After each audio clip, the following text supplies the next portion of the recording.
Hello guys! Welcome back to my YouTube channel. Again, this is MRNV. Sa video na to, ituturo ko sa inyo kung paano tayo gumawa ng Facebook page sa ating Facebook account. So, kung bago ka pa lang sa aking YouTube channel, please don't forget to click subscribe and click nyo na rin yung notification bell para lagi kayong updated sa aking mga i-upload na video sa susunod. Ngayon, mag-umpisa na tayo kung paano tayo gumawa ng Facebook page. Punta na tayo sa ating Facebook apps. Click natin yung Facebook apps. Ngayon, nandito na ako sa aking Facebook. Nakalagin na ako. Kung hindi ka pa nakalagin, mag-login na kayo. And then, i-click nyo yung profile nyo na may tatlong line sa taas, sa right side. And then, click nyo tong pages na may flag na orange. Tapos, makikita nyo dito, create like pages or invites. So, ngayon, may tatlo ako ditong pages na aking create. Magki-create tayo ng isa for tutorial. So, click create. Then, get started. Click nyo lang yung get started.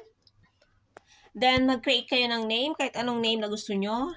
Depende sa inyo ang name na ilalagay nyo, kung ano yung purpose nyo, kung bakit kayo maggagawa ng Facebook page. So, ngayon, pangalan ko lang ang aking ilalagay dyan para madali for tutorial. Nelds. For example, Nelds. And then, click nyo lang yung next. Then, magsiselect kayo dito kung ano yung category na best describes Nelds. So, magpipili lang ako dito for yung category ko is personal blog. Then, click nyo yung create para mag-proceed kayo.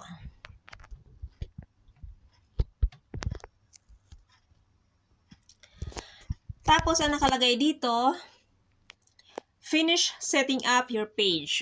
General. Yung bio nyo, kung gusto nyo maglagay ng bio, it's up to you kung ano yung gusto nyo ilagay. Then, yung website, kung mayroon kayong YouTube channel, pwede nyo i-connect dito sa Facebook page. Then, pwede kayong maglagay ng email o kaya ng phone number. And then, ilagay nyo yung location, address, city, and zip code. Pwede naman din ilagay nyo yan later na lang after you create. Pwede yan ma-edit. And then, yung hours, always open kung anong oras kayo available sa yung pagbibisita sa yung Facebook page. And then, click nyo lang yung next. Kung na-fill-upan nyo na, pwede naman later nyo lang fill-upan. Click nyo lang yung next. And then, nakalagay dito, customize your page. Pwede na kayong maglagay ng photo, ng picture, profile, and cover photo. Edit nyo lang, action, click nyo yung camera.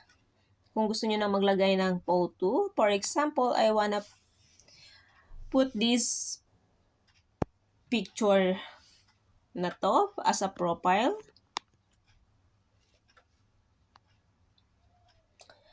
And then, pwede nyo nang i-click yung next or pwede kayong maglagay ng cover photo. Pwede rin.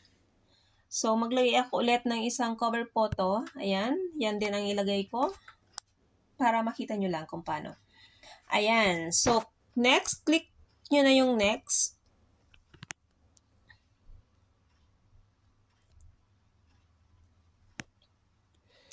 And then, nasa inyo kung gusto nyo nang mag-invite ng friends. Once na-click nyo yung invite friends, mag-i-invite kayo ng friends, yung mga friends nyo, magsisend yun sa kanilang notification sa Facebook na ini-invite nyo siya para i-like yung page nyo. So, nasa inyo yan kung gusto nyo nung i-invite yung friends nyo or gawin nyo lang munang secret. Nasa inyo po yan. Ang gawin nyo lang, kung ayaw nyo mag-invite ng friends, click nyo lang yung next. And then, tapos na tayo, stay informed about your page. Ayan. Okay na siya, guys. Click nyo lang yung done, then makikreate na yung page nyo. Ayan. Switching na sa aking Facebook page. Ayan, guys. Andito na ang ating Facebook page na ginawa. Ayan na siya. Para lang siyang main Facebook. Ayan.